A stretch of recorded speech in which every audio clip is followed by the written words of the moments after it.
الحمد لأهله والصلاة على أهلها أما بعد.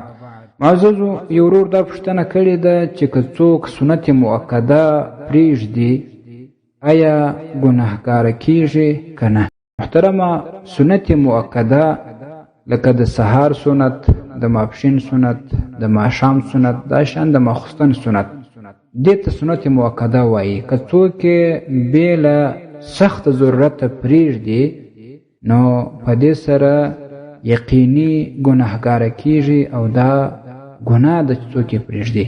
او که یو وخت په سفر کې یا یو بل داسې اشد سخت ضرورت وي څوک یې پرېږدي، بیا په هغه سره نه ګناهګاره کیږي، خو بغیر د ضرورته پرېښودل ګناه لري.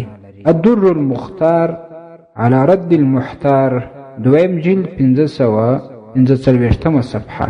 مجمع الانهر اول جلد 194 صفحه. والسلام علیکم ورحمة الله وبرکاته.